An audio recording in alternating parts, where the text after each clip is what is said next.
Welcome back to Ferris Sports Update. Time to talk out Bulldog Volleyball, and with us, head coach Tia Brandel-Wilhelm. Coach, welcome to the show.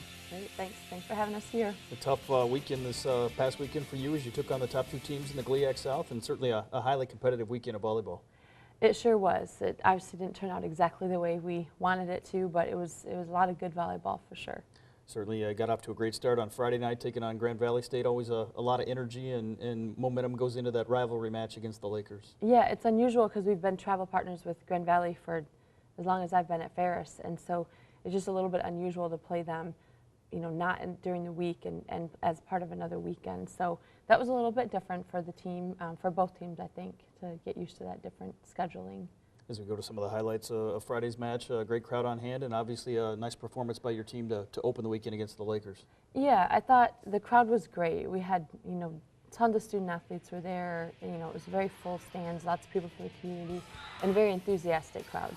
They were definitely watching the game and excited about the different parts of the game. Talk about the challenges of playing Grand Valley, a team that likes to utilize a lot of different players. They do. They have a very deep team, and they're very aggressive at the net. They're very aggressive blocking and with their offense. So every time they make a switch as a player, you have to really switch up your mindset and how you're going to be defending that player. So it definitely is a big challenge. You get the 3-0 sweep before it's all said and done, but some tight matches here and some tight sets here in this match. Yeah, it was definitely tighter than a 3-0 looks. Just with the offense that they're bringing, I felt like they at times really had a lot of opportunity to just swing away at a less than formed defense. But over time though, I thought that our defensive performance definitely played well and was able to kind of mold them into and help them.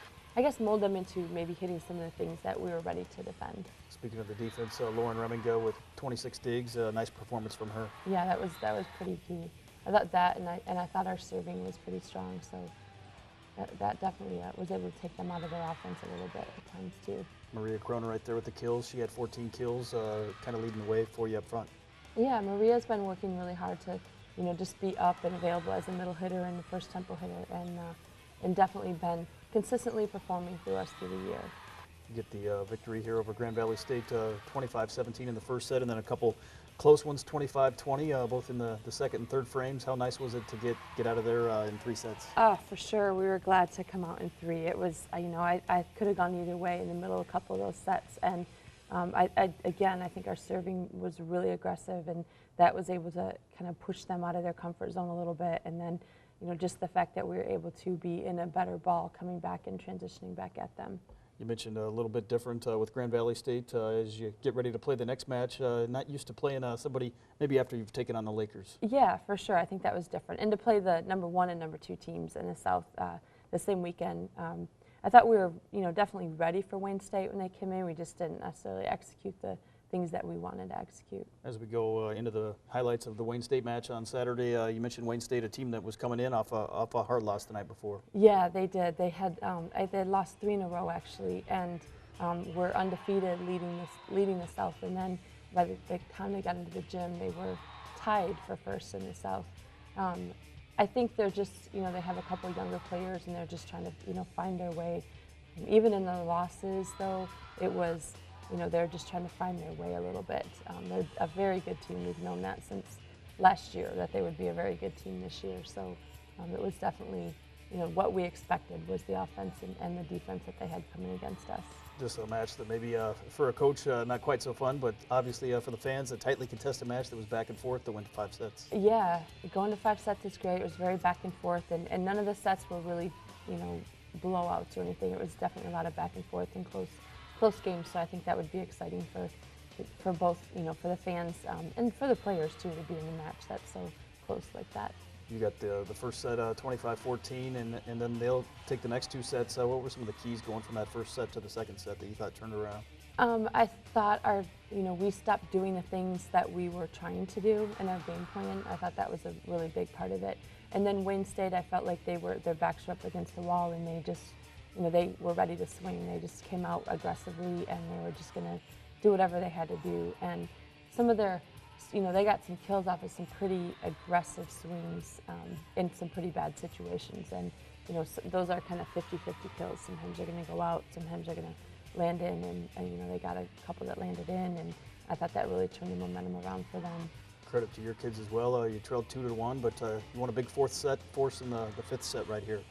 Yeah, I thought our team played hard the whole night. So even though the outcome wasn't what we wanted, we were down in the game. We weren't playing our best, but we were still playing hard. And that's really what you want to see in a team, because that over time, over the course of a season, if you continue to play hard like that, most games are going to go your way eventually. So we got to really be excited about that. I know obviously the schedule doesn't get any easier this weekend. No. You head to Aurora, Illinois for the Midwest Regional Crossover, the nation's largest volleyball tournament. Yeah. Talk about what's going to take place this weekend. It is just phenomenal. It's such an amazing tournament. You have 3 conferences, all very strong.